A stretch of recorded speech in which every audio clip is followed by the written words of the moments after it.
الحمدللہ رب العالمین والصلاة والسلام علی محمد الامین فاعوذ باللہ من الشیطان الرجیم بسم اللہ الرحمن الرحیم۔ پچھلے لیکچر کا آخری سوال یہ تھا کہ حکمت سے کیا مراد ہے۔ میں نے یہ عرض کیا تھا کہ سب سے پہلے اس سوال پر جس شخصیت نے کلام کیا وہ امام شافعی ہے۔ انہوں نے کہا کہ حکمت سے مراد یہاں سنت یا حدیث ہے۔ قرآن سنت دونوں چیزیں اس امت کے علم میں ہمیشہ سے لازم و ملزوم رہی ہیں۔ قرآن اللہ کی کتاب ہے، سنت رسول اللہ صلی اللہ علیہ وسلم کا طریقہ ہے۔ اس عمومی تصور کے تحت بظاہر یہ معلوم ہوا کہ مسئلہ حل ہو گیا۔ وَيُعَلِّمْهُمُ الْكِتَابَ وَالْحِکْمَةَ، یعنی یہ پیغمبر کتاب کی تعلیم دیتا ہے، قرآن سکھاتا ہے، حکمت کی تعلیم دیتا ہے، سنت سکھاتا ہے۔ اس رائے کو ایسا قبول عام حاصل ہوا کہ بعد میں شاذ ہی کسی بڑے آدمی نے اس سے اختلاف کی بشارت کی۔ ہماری علمی تاریخ میں زبان و بیان پر غیر معمولی قدرت کے لحاظ سے زمخشری کا بڑا مقام ہے۔ یعنی بیان کے وہ پہلو جو کلاسیکی ادب سے تعلق رکھتے ہیں ان سے اگر قطع نظر بھی کر لیا جائے تو عربی زبان کا لغت، عربی زبان کے جملوں کی تالیف اور اس پر مبنی علم جسے نحو کہتے ہیں، اس کے وہ بڑے ائمہ میں سے ہیں۔ میں نے یہ عرض کیا تھا کہ یہ آیت قرآن مجید میں 4 مقامات پر آئی ہے۔ سب سے پہلے یہ سورہ بقرہ میں آیت 129 کے طور پر موجود ہے۔ زمخشری نے وہاں یہ لکھا کہ کتاب تو خیر قرآن ہے، حکمت شریعت اور احکام ہے۔ شریعت اور احکام ہے تو اس کے بعد پھر آگے دوسری جگہ اس نے وضاحت کر دی کہ یہ قرآن اور سنت ہے۔ تیسری جگہ بھی اور اس کے بعد سورہ جمعہ میں بھی کم و بیش اس نے یہی رائے دی۔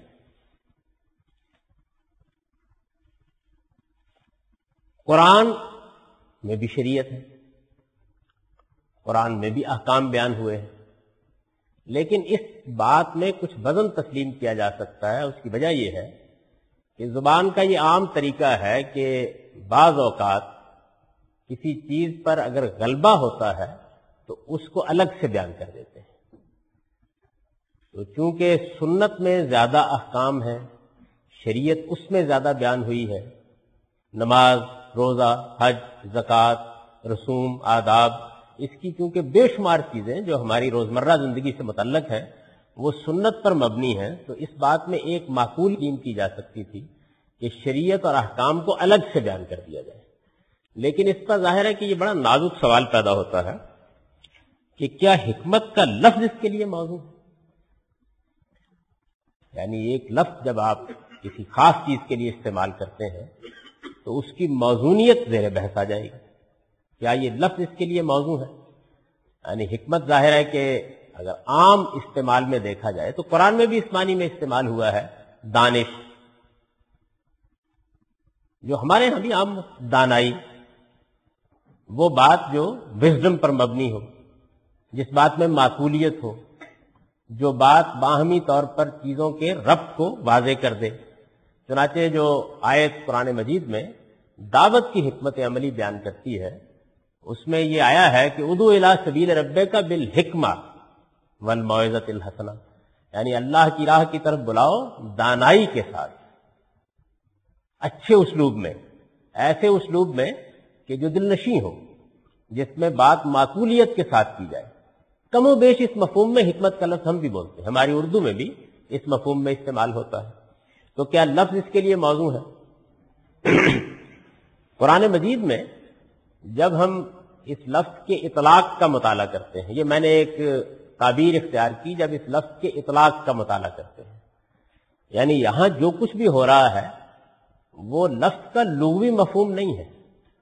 لفظ کا لغوی مفہوم جو بھی ہو، جس طرح کتاب سے مراد قرآن مجید لیا جا رہا ہے، اسی طریقے سے سنت سے بھی مراد لی جا رہی ہے. یعنی حکمت کا لفظ سنت کے لیے استعمال ہوگا ان خصائص کی وجہ سے کہ جو خصائص سنت میں پائے جاتے ہیں. تو یہ لفظ کا اطلاق ہے. سوال یہ ہے کہ کیا یہ لفظ کا اطلاق قرآن مجید سے معلوم ہوتا ہے کہ درست ہے، اس لفظ کو یہاں استعمال کیا جا سکتا ہے؟ تو اس کا ہم تھوڑا سا مطالعہ کریں گے. پہلی چیز جس کو آپ قرآن مجید کے مختلف مقامات پر دیکھیں گے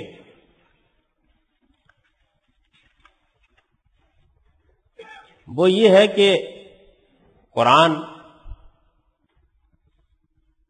جس طرح سے یہ کہتا ہے کہ ہم نے کتاب نازل کی ہے، بالکل اسی طرح سے یہ کہتا ہے کہ ہم نے حکمت بھی نازل کی. چنانچہ یہ سورہ نساء کی آیت 113 ہے. اگر قرآن مجید آپ کے پاس ہے آپ اسے نکالیں. وَأَنزَلَ اللَّهُ عَلَيْكَ الْكِتَابَ وَالْحِكْمَةَ، اللہ تعالیٰ نے آپ پر کتاب نازل کی ہے اور حکمت نازل کی.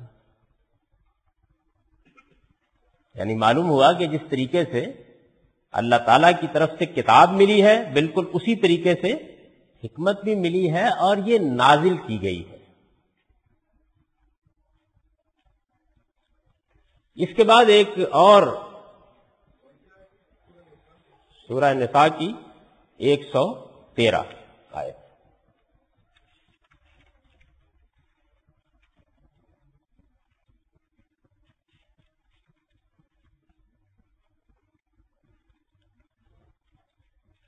اس کے بعد ایک اور آیت ہے، یہ سورہ بنی اسرائیل کی آیت 39 ہے.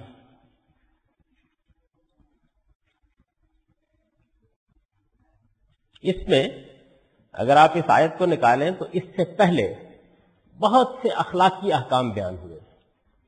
یعنی یہ بتایا گیا ہے کہ تم شرک نہ کرو، یہ بتایا گیا ہے کہ والدین کے ساتھ حسن سلوک کرو، یہ بتایا گیا ہے کہ زمین پر اکڑ کر نہ چلو.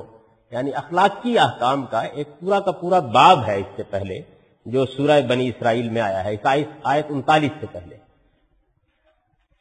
وہ تمام ہدایات ہیں اس میں جو اخلاقی اصولوں کے بارے میں یا اللہ تعالیٰ کی اس ابدی ہدایت کے بارے میں جو اخلاقیات سے متعلق ہر انسان کی فطرت میں ہے اور اس کو مذہب بھی بیان کرتا ہے، بڑی تفصیل سے بیان کیا گیا ہے. اور جیسے ہی وہ سارا بیان ختم ہوتا ہے تو وہاں یہ ہے کہ ذالک مما اوحی الیک ربک من الحکمہ، یعنی تیرے پروردگار نے جو حکمت تیری طرف وحی کی ہے یہ اسی کا بیان ہے، یہ اسی میں سے ہے، یہ اسی کا حصہ ہے، یہ وہی چیز ہے کہ جو تمہیں حکمت کے طور پر تمہارے پروردگار کی طرف سے دی گئی ہے. سورہ احزاب میں آپ دیکھیے یہ 34 نمبر آیت ہے.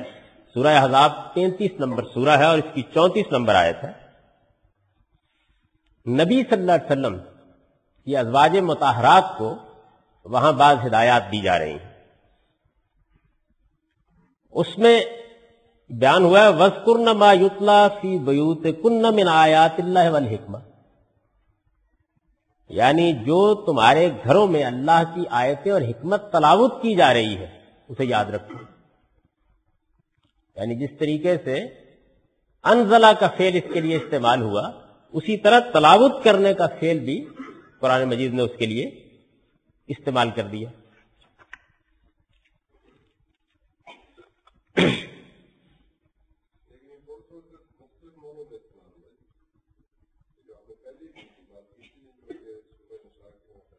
میں تو ابھی کوئی معنی نہیں بیان کر رہا، میں ابھی یہ بتا رہا ہوں کہ یہ جو لفظ ہے اس لفظ کے لیے جو الفاظ کتاب کے لیے استعمال ہوتے ہیں وہی بالکل استعمال ہو رہے ہیں.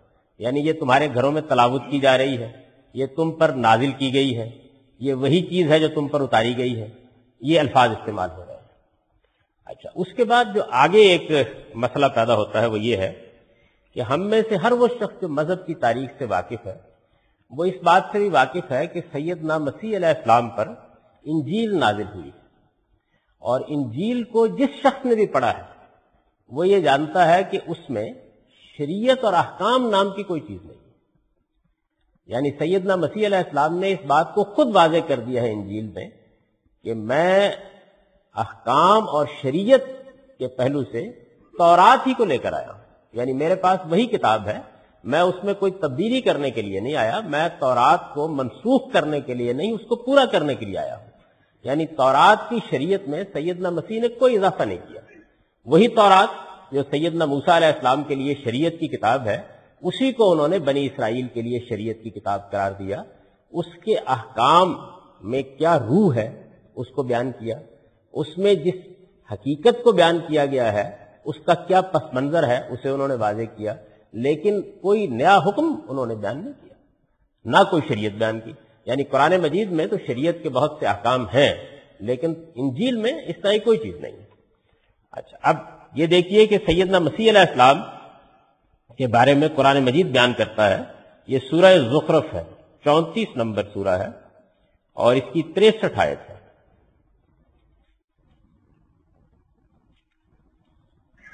اس میں یہ بیان ہوا ہے کہ وَلَمَّا جَاءَ عِیسَىٰ بِالْبَيِّنَاتِ قَالَ قَدْ جِئْتُكُم بِالْحِکْمَةِ،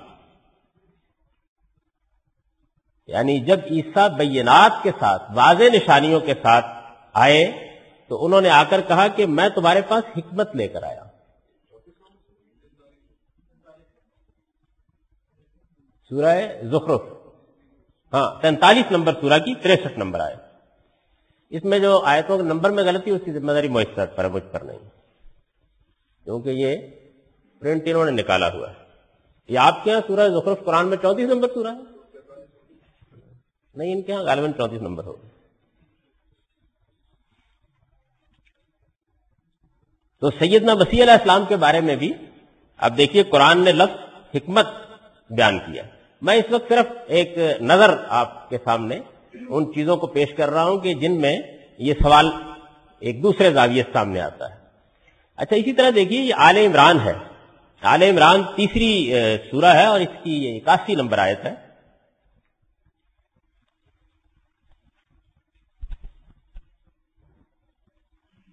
وَإِذْ أَخَذَ اللَّهُ مِيثَاقَ النَّبِيِّينَ لَمَا آتَيْتُكُم مِّن كِتَابٍ وَحِکْمَةٍ، یعنی جب اللہ تعالیٰ نے نبیوں کے معاملے میں یہ عہد لیا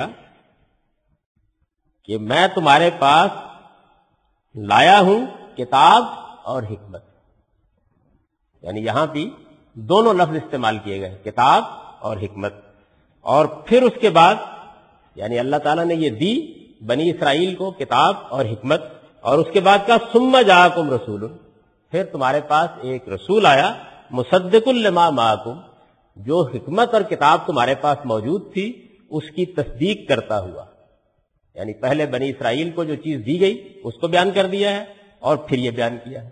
اچھا، یہاں تک بھی چلیے ہم کسی پہلو سے اس کو کسی جگہ بٹھا دیتے، لیکن اس کے بعد قرآن مجید کی ایک اور آیت سامنے لائیے، یہ سورہ مائدہ ہے۔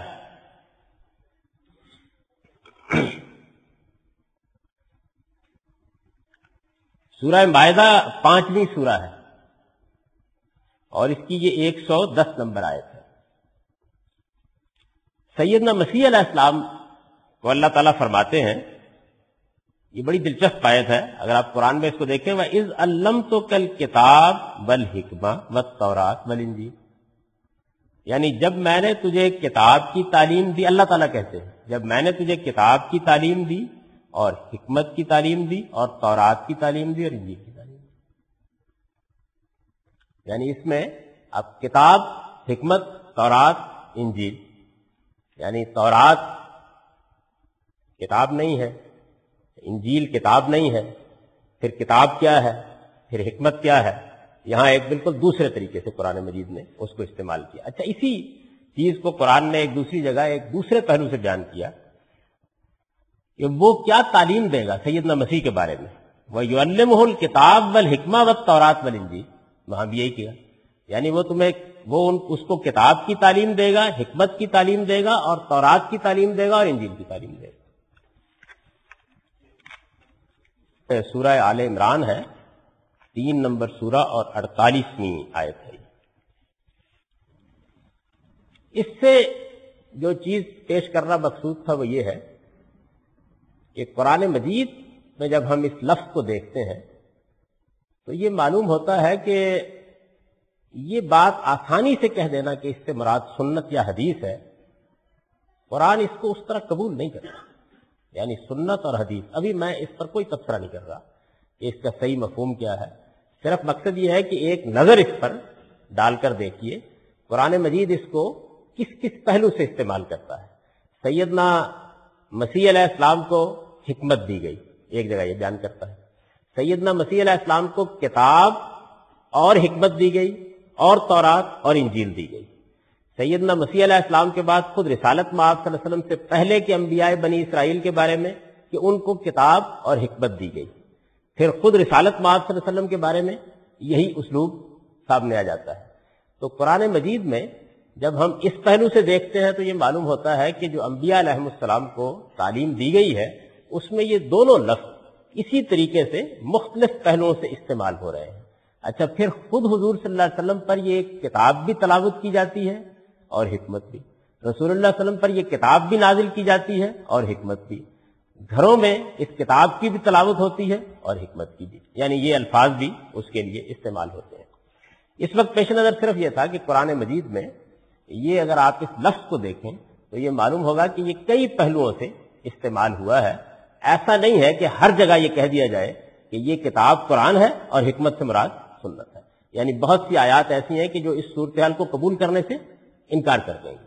خاص طور پر سیدنا مسیح علیہ السلام کے بارے میں تو بالکل ہی کچھ بات سمجھ میں نہیں آتی، اس کی وجہ یہ کتاب دی گئی تو کیا دیا گیا، اچھا پھر اس کے بعد حکمت دی گئی تو کیا دیا گیا، اور پھر چلیے کتاب اور حکمت کو ہم کہیں رکھ لیتے، آگے بتا دیا گیا کہ تورات بھی دی گئی، انجیل بھی دی گئی۔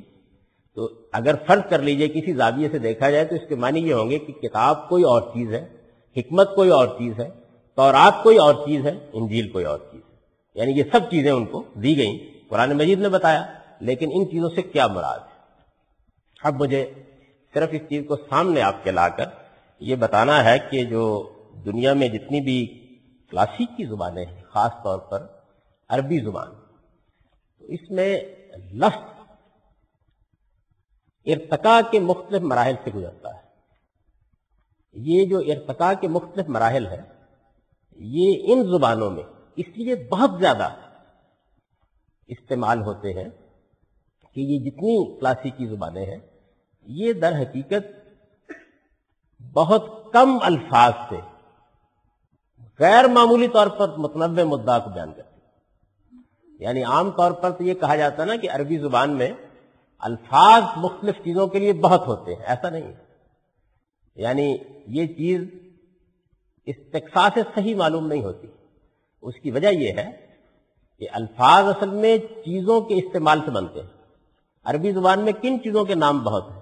بھئی اونٹ ہے، بے شمار نام ہوں گے، صحرا ہے، بے شمار نام ہوں گے، اس لیے کہ اونٹ، صحرا، اونٹ چرانے والے بدو، ان کی زندگی کے لوازم، یہ چند ہی تو چیزیں ہیں، ان کے لیے الفاظ روز ایجاد ہوتے رہتے ہیں، لیکن کانسیپٹ کے لیے جو الفاظ ہیں وہ کم ہوتے ہیں اور مختلف شیڈز میں وہ استعمال ہوتے چلے جاتے ہیں۔ یہ اس زبان کا معاملہ ہے۔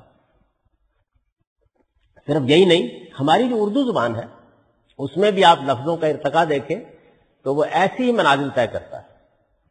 آپ دیکھیے کہ اگر آپ کوئی اچھا لغت اٹھا لیں تو آپ کو معلوم ہوگا کہ یہ لفظ خلیفہ ہے، تو یہ جانشین کے معنی میں عربی زبان میں استعمال ہوتا تھا، نائب کے معنی میں عربی زبان میں استعمال ہوتا تھا۔ اس کے بعد ہمارے حکمران کے لیے اس کا استعمال عام ہونا شروع ہوا۔ مسلمانوں کا سربراہ، یعنی یہ خلفائے راشدین کے لیے استعمال ہوا، اور خلفائے راشدین کے لیے بھی استعمال ہونے کے چند مختلف پہلو تھے، لیکن عباسیوں اور امویوں کے ہاں تو یہ بالکل حکمران، یعنی مسلمانوں کا حکمران، صرف حکمران ہی نہیں، مسلمانوں کا سب سے بڑا حکمران، اس کے لیے استعمال ہونے لگ گیا۔ اب مسلمانوں کے حکمران پہلے تو خیر بہت فعال ہوتے تھے۔ سیدنا ابو بکر کے بارے میں ہم کو معلوم ہے کہ وہ کتنی مشقت اٹھاتے تھے، سیدنا عمر کے بارے میں معلوم ہے کہ وہ کیسے زندگی بسر کرتے تھے، لیکن آہستہ آہستہ مسلمانوں کا حکمران ایسا شخص ہونے لگا کہ جس کے پاس سوائے فارغ بیٹھنے کے اور کوئی کام نہیں تھا۔ تو آپ دیکھیے کہ جو انسانی ذہانت ہوتی ہے وہ لفظوں کو اس کے ارتقاء میں اخذ کرنا شروع کر دیتی ہے۔ یعنی پھر ایسے لوگ کہ جو اپنے شاگردوں کے بلبوتے پر زندگی بسر کریں، کوئی ٹانگیں دبا رہا ہے، کوئی بازو دبا رہا ہے بیٹھ کر، بس کوئی پہلوانی کر لی زیادہ سے زیادہ، ادھر ادھر محلے کے قضیے چکا دیے تو ان کا خلیفہ ہے۔ یعنی اب یہ دیکھیے کہ نہ اس میں جانشین رہا، نہ اس میں نائب رہا، نہ اس میں اقتدار و اختیار رہا، نہ اس میں مسلمانوں کی حکمرانی رہی۔ ایک بالکل فارغ شخص جس کو کوئی اور کام نہیں ہے، جو بابر بحش کوش کے عالم دوبارہ نیز کی زندگی بسر کر رہا ہے، ادھر ادھر شاگردوں نے کچھ اس کو دبا دیا، کوئی پکڑ کے کندھے پکڑ لیے، کچھ ٹانگیں پکڑ لیں، کچھ مٹھی چاپی کر دی، اس بات کے یہ خلیفہ تھا، یہ استعمال ہونے لگ گیا۔ تو لفظ اس طرح سے مختلف مراحل طے کرتا چلا جاتا ہے۔ اب مثال کے طور پر دیکھیے کہ یہ لفظ رسول ہے، تو قرآن مجید میں ہم دیکھتے ہیں کہ یہ بطور اصطلاح استعمال ہو رہا ہے، یعنی اللہ کے پیغمبروں کے لیے استعمال ہوتا ہے۔ اچھا، پھر اللہ کے پیغمبروں کے بارے میں ہمارا ایک تصور بنتا ہے کہ اللہ تعالیٰ انسانوں میں سے کچھ لوگوں کا انتخاب کرتا ہے کہ وہ ان کو نبوت کے منصب پر فائز کرے، کہ یک بیک ہم دیکھتے ہیں کہ بالکل یہی لفظ سیدنا جبریل علیہ السلام کے بارے میں استعمال ہو جاتا ہے۔ انہ لقول رسول کریم، سیدنا جبریل کے بارے میں بے تکلف قرآن نے اس کو استعمال کر دیا کہ یہ تو اصل میں ہمارے ایک بزرگ رسول کا قول ہے، اور وہاں صاف چاق و سبات سے واضح ہے کہ حضرت جبریل مراد ہے۔ اور ہمارے موجودہ زمانے میں یہ سفراء کے لیے استعمال ہونے لگ گیا۔ چنانچہ یہ بالکل ممکن ہے کہ آپ کسی عرب ملک میں جائیں اور وہ کہیں کہ اس وقت رسول الہند یہاں تشریف لائے ہوئے ہیں، یعنی ہندوستان کا سفیر یہاں آیا ہوا ہے، اور ہندوستان کا وہ سفیر مسلمان بھی نہیں ہوگا، لیکن لفظ اس کے لیے استعمال ہو جائے گا۔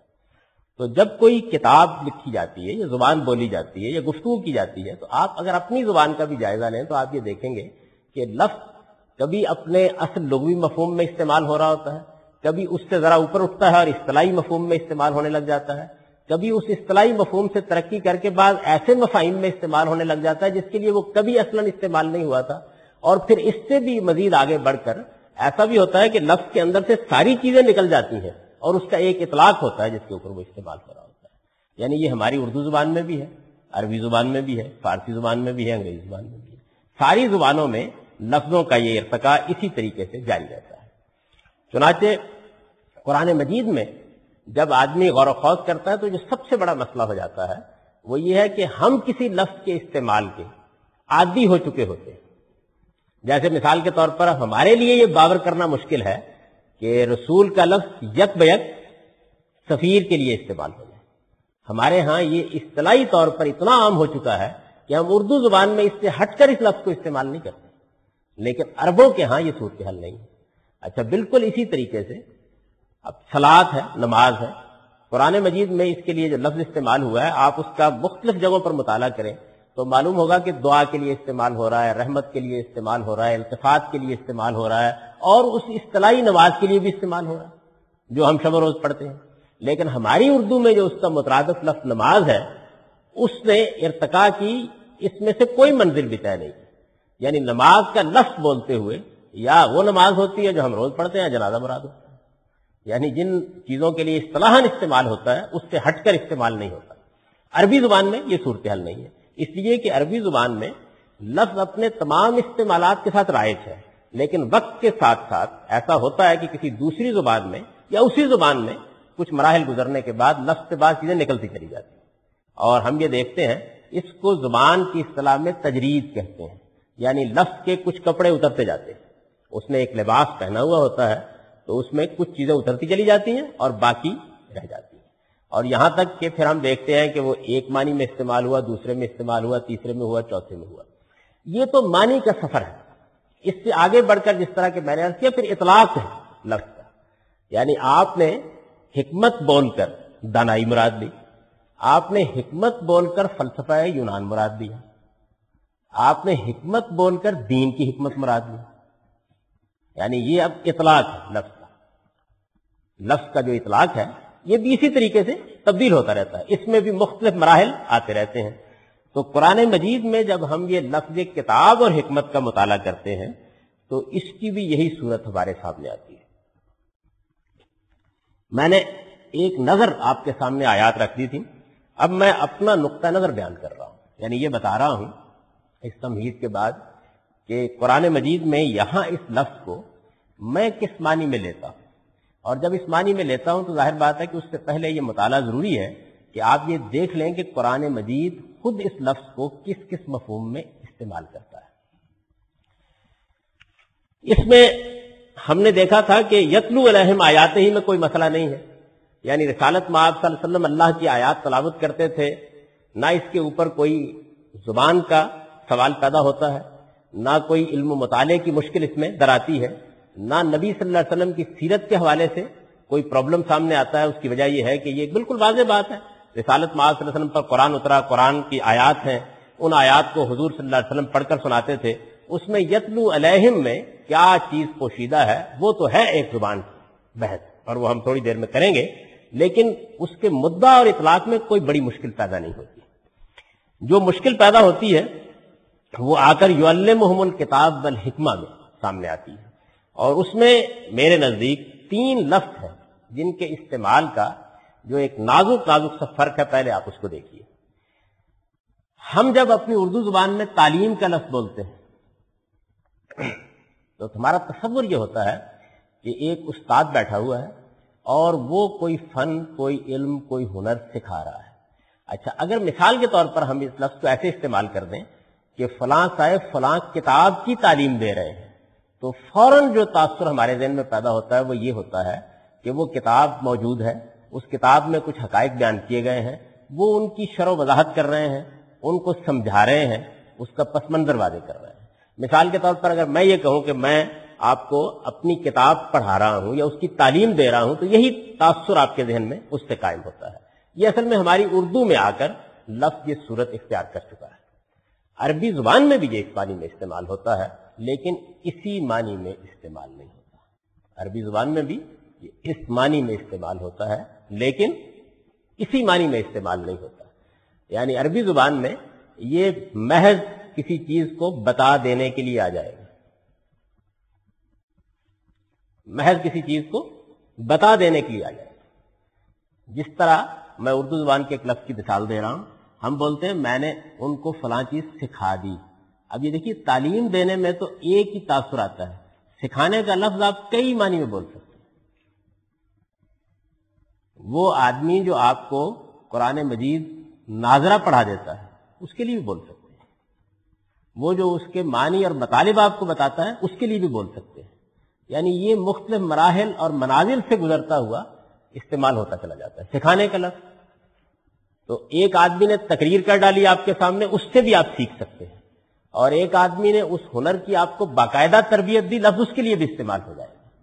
اور ایک شخص نے کسی چیز کی شرح و وضاحت کر کے اس کی ہندی کی چندی کر دی، اس کے لیے بھی اس لفظ کا استعمال ناموضوع نہیں ہوگا۔ تو اسی طریقے سے علامہ یا تعلیم کا لفظ ہے عربی زبان میں۔ آپ یہ دیکھیے کہ قرآن مجید میں اس کے استعمال کی چند مثالیں۔ سورہ بقرہ میں یہ 2 نمبر آیت ہے، دوسری سورہ ہے اور 31 نمبر آیت ہے، بڑی مشہور آیت ہے۔ علم آدم الاسماء کلھا، اللہ نے آدم کو سب نام سکھا دیے۔ اچھا، اب خواہ اس کی کوئی تعویل آپ مراد لے لیں تو آپ دیکھیں گے کہ لفظ اس معنی میں استعمال نہیں ہوا جس معنی میں ہم کسی کتاب کو پڑھانے، اس کی تعلیم دینے، اس کی شرح و وضاحت کے لیے استعمال کرتے ہیں۔ اچھا، اسی طریقے سے کسی چیز کا ہنر، کسی چیز کے فن کو آپ کے اندر اتار دیا جاتا ہے اور وہ آپ کے لیے ایک سیکھنے اور سکھانے کی چیز ہوتی ہے۔ قرآن مجید نے اس مفہوم میں اس کو استعمال کیا۔ سورہ نمل میں ہے وَقَالَ يَا أَيُّهَا النَّاسُ عُلِّمْنَا مَنطِقَ الطَّيْرِ، لوگوں ہم کو پرندوں کی بولی سکھائی گئی ہے۔ یہ 16 نمبر آیت ہے 27ویں سورہ کی۔ لوگوں ہم کو پرندوں کی بولی سکھائی گئی ہے۔ اچھا، جبریل امین کے بارے میں کیا تاثر ہے؟ یعنی رسالت مآب صلی اللہ علیہ وسلم پر قرآن نازل کرتے تھے نا، قرآن مجید باللفظ اللہ تعالیٰ کی طرف سے دیا گیا۔ خود قرآن نے اس کو بیان کیا ہے کہ ہم نے یہ جبریل کو دیا اور نبی صلی اللہ علیہ وسلم کے قلب پر انہوں نے اس کو نازل کر دیا۔ تو جو الفاظ ہیں وہ آپ تک پہنچا دیے گئے، یعنی شرح و تفسیر، وضاحت یا بیٹھ کر کوئی چیز جیسے ہم آپ سکھاتے ہیں وہ زیر بحث نہیں ہے، اس کے لیے بھی بالکل یہی لفظ استعمال ہوا ہے، علمہ شدید القوا، یعنی یہ قرآن جبریل کے بارے میں بیان کیا جا رہا ہے، اس نے سکھایا ہے جو شدید القوا ہے، یعنی بڑی زوردار قوت والا ہے۔ تو سکھایا ہے تو کیا مراد ہے یہاں؟ یعنی کیا قرآن کے معنی و مطالب بتائے ہیں؟ کیا اس کی شرح و وضاحت کی ہے؟ کیا اس کے حقائق و معارف واضح کیے ہیں؟ یعنی قرآن مجید جیسے دیا گیا اس کو اسی طریقے سے انہوں نے رسالت مآب صلی اللہ علیہ وسلم تک پہنچا دیا۔ اچھا، اللہ تعالیٰ نے نبی صلی اللہ علیہ وسلم کو قرآن کی تعلیم کیسے دی ہے؟ یعنی ایسے ہی ہے نا کہ قرآن مجید اللہ تعالیٰ کی اپنی زبان میں نازل ہوا اور جبریل امین اس کو لے کر آئے، رسالت مآب صلی اللہ علیہ وسلم کو پڑھ کر سنا دیا گیا، یہی ہے نا اس کی کیفیت۔ اس کے لیے بھی آپ دیکھیے الرحمن علم القرآن، یعنی رحمان جس نے قرآن سکھایا۔ یہ چند مثالیں ہیں جس سے آپ پر یہ بات واضح ہو جائے گی کہ جو یہاں پر ہم پڑھتے ہیں لفظ یعلمہم الکتاب والحکمہ، تو اس سے عام طور پر جب اردو زبان کے حوالے سے لفظ کو دیکھا جاتا ہے تو یہ خیال ہوتا ہے کہ قرآن ہے اور قرآن مجید کی کچھ تعلیم دی جا رہی ہے جس میں قرآن کے معنی مطالب بتائے جا رہے ہیں، جیسا کہ عام تاثر بن گیا، یعنی لفظ اس معنی میں ضروری نہیں کہ استعمال ہوا ہو۔ یہ لفظ کا ایک اور پہلو ہے جو میں نے آپ کو بتا دیا، یعنی فرض کیجئے کہ یہی بات تھی کہ کتاب قرآن کے معنی میں ہے، تو پھر بھی یہ بالکل ایسے استعمال ہو جائے گا کہ جیسے اللہ تعالیٰ نے قرآن سکھایا تو لفظ علامہ استعمال کیا، مطلب کیا ہے؟ مطلب یہ ہے کہ قرآن اللہ تعالیٰ کی زبان میں بیان ہو گیا۔ اچھا، جبریل نے قرآن سکھایا تو مطلب کیا ہے؟ کہ جبریل نے جیسے لیا پڑھ کر سنا دیا۔ اچھا، محمد الرسول اللہ صلی اللہ علیہ وسلم نے ہم کو قرآن سکھایا،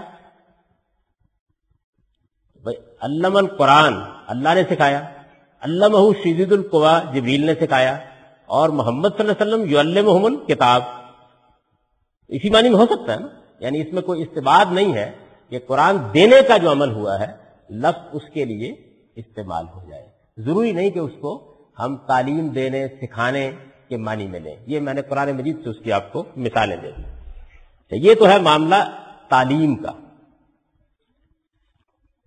میں نے ابھی عرض کیا تھا کہ یہ خیال نہ کیجئے کہ عربی زبان میں یہ لفظ اس تعلیم کے لیے استعمال نہیں ہوتا جس تعلیم کے لیے ہم اسے استعمال کرتے ہیں، ہوتا ہے، لیکن اس سے ہٹ کر بھی استعمال ہوتا ہے، اور بالکل اسی طرح استعمال ہوتا ہے جس طرح سکھانے کا لفظ ہماری اردو زبان میں استعمال ہوتا ہے۔ اس کو ادب کے اور زبان کے ماہرین اس طرح بیان کرتے ہیں کہ لفظ اصل میں بے شمار منازل طے کرتا ہے۔ ایک اس کا بالکل ابتدائی مفہوم ہوتا ہے، یعنی کسی کام کی ابتدا جب اس مفہوم میں ہوتی ہے تو اس کے لیے استعمال کر دیتے ہیں، وہ اس سے آگے بڑھ کر اس کے انتہائی مفہوم میں بھی استعمال ہوتا ہے، اور وہ بعض اوقات اس چیز کے مستقبل کو سامنے رکھ کے بھی استعمال کر لیا جاتا ہے، یعنی ان سارے معنی میں لفظ استعمال ہوتا رہتا ہے۔ ہمارے استاد جب اس کو واضح کیا کرتے ہیں تو وہ یہ کہتے ہیں کہ عربی زبان میں فعل ابتدائے فعل کے لیے بھی استعمال ہوتا ہے، انتہائی فعل کے لیے بھی استعمال ہوتا ہے، فیصلہ فعل کے لیے بھی استعمال ہوتا ہے۔ اب مثال کے طور پر دیکھیے نا کہ لیلۃ القدر میں انا انزلناہ فی لیلۃ القدر، یعنی ہم نے اس قرآن کو لیلۃ القدر میں نازل کرنا شروع کیا، ابتدا ہے نا فعل۔ اچھا، بالکل کسی چیز کے بارے میں ایک عمومی اظہار کرنے کے لیے یا ایھا الذین آمنوا آمنوا، اے لوگوں جو ایمان کا دعویٰ کر رہے ہیں، ایمان لاؤ، ایک ہی فعل قرآن نے استعمال کیا، یا ایھا الذین آمنوا آمنوا۔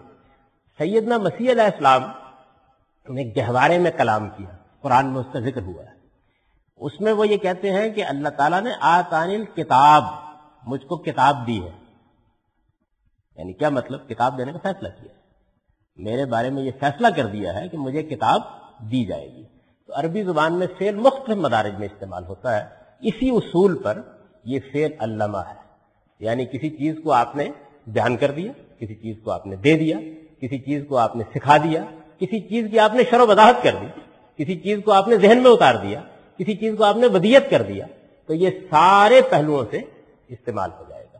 ایک تو اس فعل کو الگ رکھ لیجیے، علمہ کا جو فعل ہے۔ اب اس کے بعد آئیے کتاب کی طرف۔ میں خلاصہ کر دوں اپنی بات کا.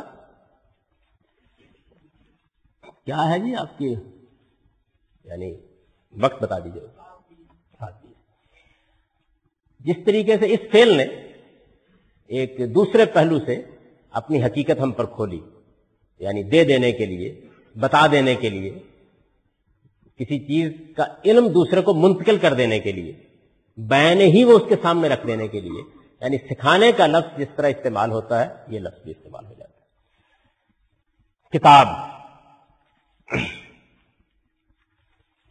عام طور پر ہم جب کتاب کا لفظ بولتے ہیں تو ہماری اردو زبان میں تو بھئی یہی کتاب ہوتی، ایسا ہی ہے نا. یعنی کتاب وہی جس کے لیے انگریزی زبان میں آپ بک کا لفظ بولتے ہیں.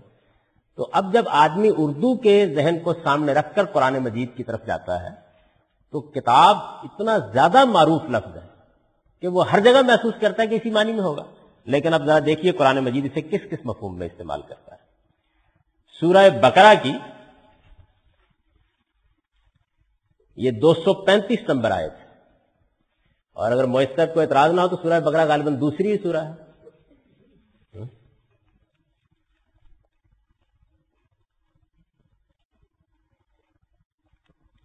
تو یہ دوسری سورہ ہے اور اس کی 235 نمبر آیت ہے.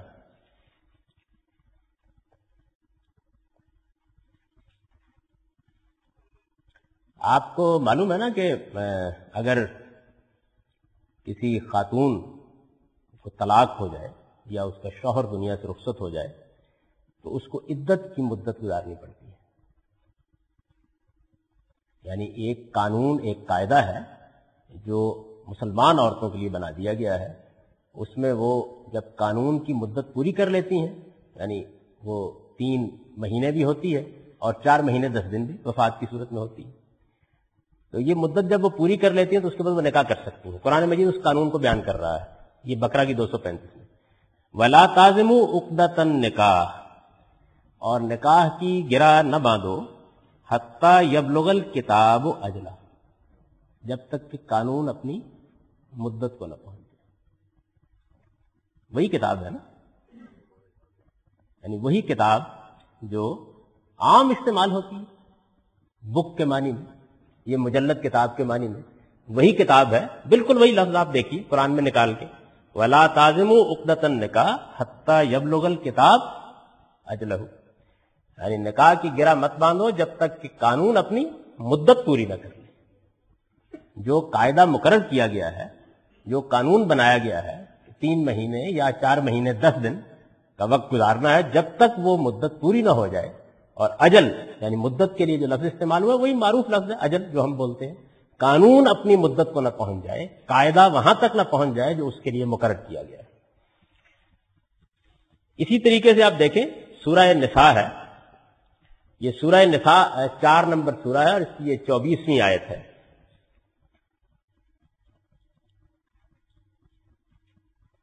یہ وہ مقام ہے قرآن مجید کا جس میں محرمات کی تفصیل کی گئی ہے، یعنی وہ عورتیں جن سے نکاح کرنا ممنوع ہے ان کی ایک پوری فہرست اس مقام پر بیان کی گئی ہے. اور یہ آخر میں والمحصنات من النساء تک پہنچتی ہے، یعنی ان عورتوں سے بھی نکاح کرنا ممنوع ہے جو کسی دوسرے کے نکاح میں ہو. پوری فہرست یہاں ختم ہو رہی ہے. اس کے بعد قرآن کہتے ہیں کتاب اللہ علیکم، یہ تم پر اللہ کا ایک قانون ہے جو لاگو کر دیا گیا ہے. اب ظاہر بات ہے کہ یہاں کتاب بک کے معنی میں استعمال نہیں ہوا. کیا قانون کیونکہ لاگو کیا جاتا ہے، ابھی میں نے آپ کو لفظ خلیفہ کی مثال دی، قانون کیونکہ لاگو کیا جاتا ہے تو اسی سے اس میں فرض کرنے کے معنی پیدا ہو گئے. اور اس مفہوم میں اس کا فعل تو قرآن میں اتنا استعمال ہوتا ہے، کتب علیکم الصیام، تم پر روزے فرض کیے گئے. کتب علیکم القتال، تم پر قتال فرض کیا گیا. قرآن مجید میں جگہ جگہ یہ استعمال ہوا ہے. اسی مفہوم میں جہاں قانون کا پہلو بھی موجود ہے اور ایک فریضے کا پہلو بھی موجود ہے. آپ دیکھیے سورہ نساء کی آیت 103 ہے، ان الصلاۃ کانت علی المؤمنین کتابا موقوتا، یعنی نماز مسلمانوں پر ایک موقت کیا ہے، کتاب. نماز کوئی کتاب تو نہیں ہے نا جو آپ پڑھتے ہیں، ان الصلاۃ کانت علی المؤمنین کتابا موقوتا، یعنی ایک موقت فریضہ ہے، ایک قانون اور قاعدہ ہے جس کی پابندی ان کو کرنی ہے، ایک چیز ہے جو ان پر لازم کی گئی ہے، اس مفہوم میں استعمال ہو گیا۔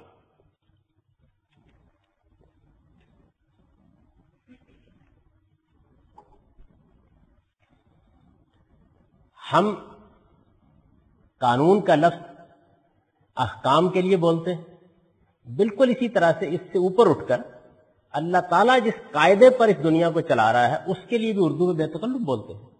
ابھی اللہ تعالیٰ کا قانون اس معاملے میں یہ ہے کہ وہ سورج کو مشرق سے شروع کرتا ہے، بولتے ہیں نا یہ لفظ اس معنی میں بھی۔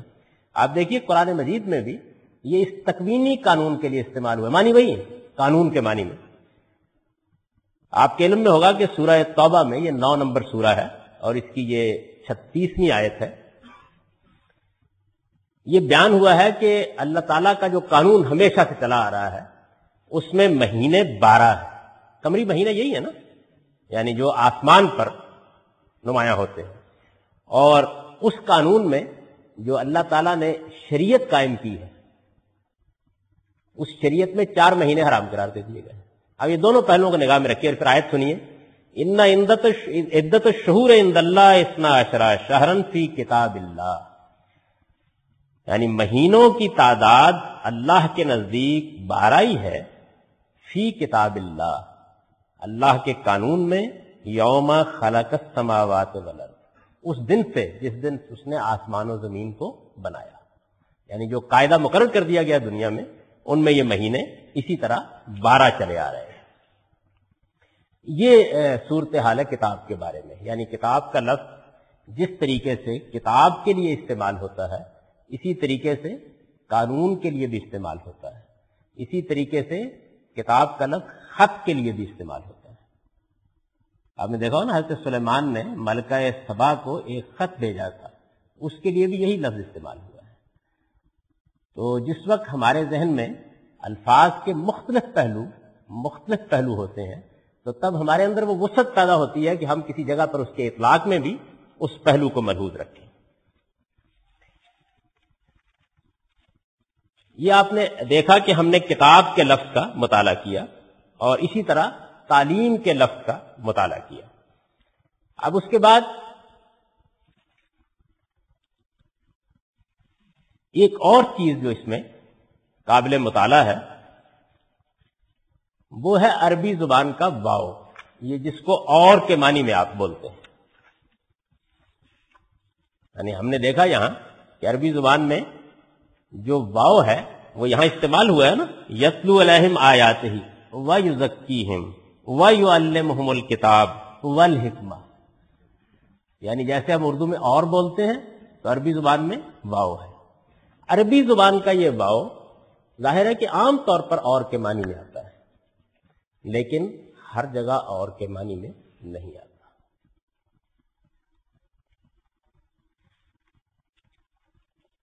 قرآن میں اس کی بے شمار مثالیں ہیں، عربی ادب میں اس کی بے شمار مثالیں ہیں، قدیم کلاسیکی لٹریچر میں اس کی بے شمار مثالیں ہیں کہ جس طرح ہم بولتے ہیں یعنی، ہم بولتے ہیں نا لفظ یعنی، بالکل اس معنی میں عربی زبان میں یہ واو استعمال ہو جاتا ہے، بالکل اس معنی میں استعمال ہو جاتا ہے۔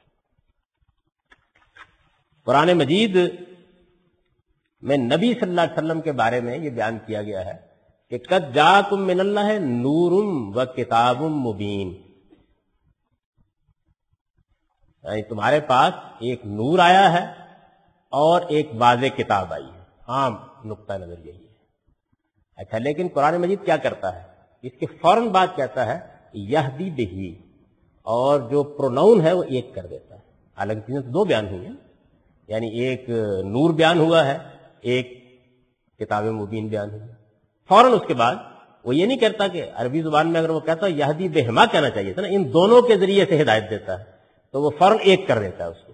اس طرح گویا یہ بتا دیتا ہے کہ یہ یہاں پر واو یعنی کے معنی میں ہے، یعنی اللہ تعالیٰ کے پاس سے قد جاءکم، تمہارے پاس آیا ہے، کیا آیا ہے، ایک روشنی آئی ہے، یعنی ایک واضح کتاب آئی ہے، اللہ اس کے ذریعے سے ہدایت دیتا ہے۔ بالکل دیکھیے اسی طرح قرآن مجید نے سورہ شورا میں، یہ سورہ شورا جو ہے یہ 46 نمبر سورہ ہے جی، جاکم اللہ نورم و کتاب مبین، انہوں نے یہاں نقل نہیں کی، تو آپ ان سے کہ یہ تلاش کر کے آپ کو بتائیں، تو یہ بھی بتا دیں گے آپ، اس کو آپ نوٹ رکھیے۔ سورہ شورا میں اللہ تعالیٰ کہتے ہیں کہ اللہ الذی انزل الکتاب بالحق والمیزان، یہ 46 نمبر سورہ ہے اور اس کی 17ویں آیت ہے جی، دیکھیے یہ ان کی دوسری غلطی ہے۔ بھائی یا تو آگے سامنے بیٹھ جاؤ،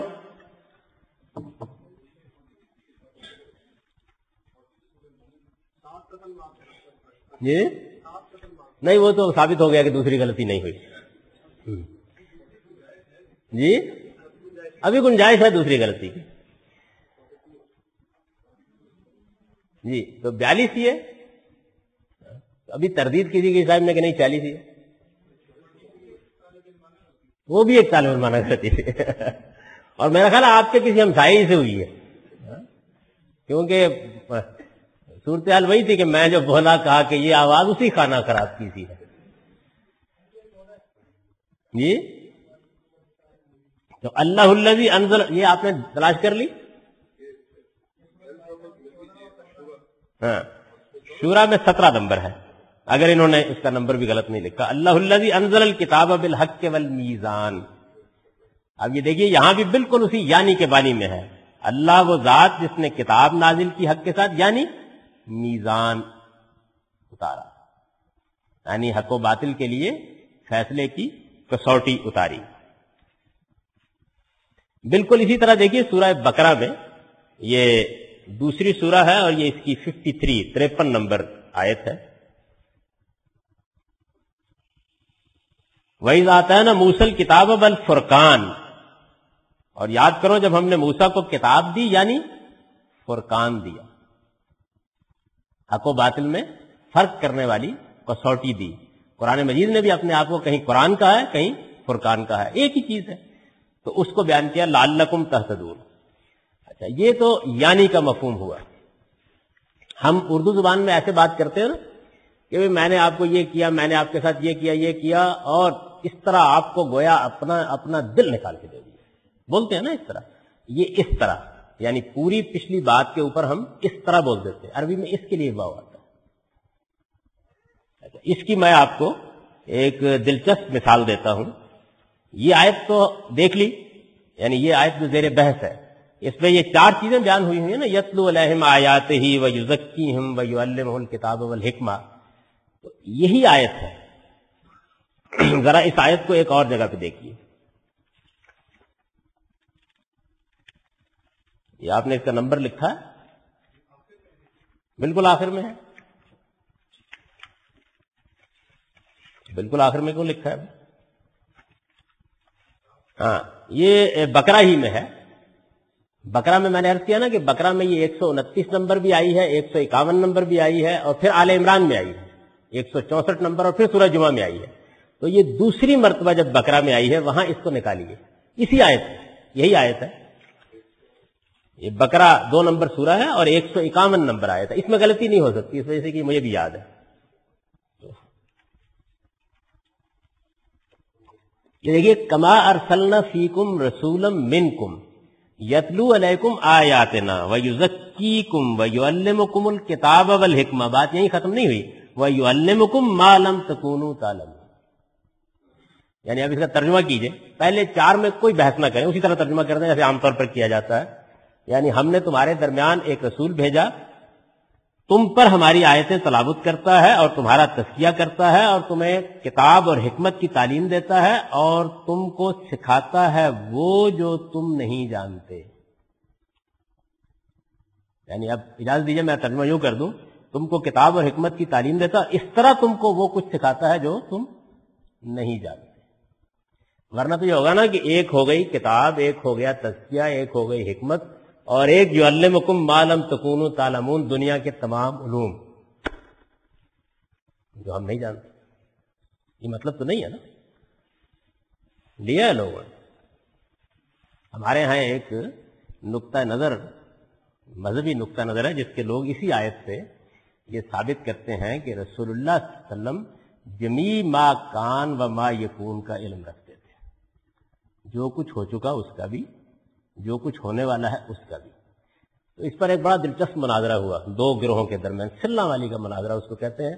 ہمارے منظور صاحب وہاں بیائے گئے ہیں، تو یہ آپ کو بتا سکتے ہیں کہ وہ کیسا قصبہ ہے، اور یہ اس وقت مویز صاحب کے ساتھ بیٹھے ہوئے، اگر آپ تلاش کرنا چاہیں۔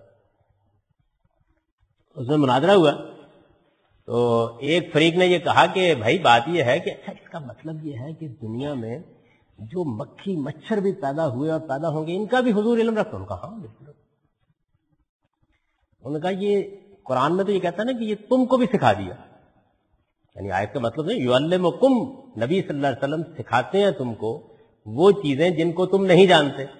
تو انہوں نے کہا کہ ہاں ایک روایت میں یہ بات موجود ہے کہ ایک دن صبح کے وقت آپ نے ایک خطبہ دینا شروع کیا، ظہر تک جاری رہا، پھر ظہر نماز پڑھنے کے بعد دینا شروع کیا، پھر عصر تک جاری رہا، پھر دینا شروع کیا، یہاں تک کہ عشاء تک خطبہ جاری رہا، اور اس میں جمیع کان و ما یکون کا ہے۔ تو یہ آیت سامنے رکھ لیجیے، وَيُعَلِّمُكُم مَّا لَمْ تَكُونُوا تَعْلَمُونَ، یعنی جس طرح واو عربی زبان میں یعنی کے معنی میں آ جاتی ہے، بالکل اسی طرح ایسے آ جاتی ہے کہ آپ نے چند باتیں بیان کی اور آخر میں جب آپ خلاصہ بیان کرنا چاہتے ہیں اس کا تو آپ کہتے ہیں اور اس طرح ہم نے تم کو وہ باتیں سکھا دی جو تم نہیں جانتے تھے۔ تو ایک ہم نے فعل علامہ کا مطالعہ کیا، ایک ہم نے کتاب کے لفظ کا مطالعہ کیا، ایک حکمت کا مطالعہ کیا، اور پھر اس کے بعد یہ دیکھا کہ واو کس معنی میں آتی ہے۔ 7:20 ہو گئے، تو آپ کتنے منٹ کا وقفہ کرو؟ عیش کیجیے۔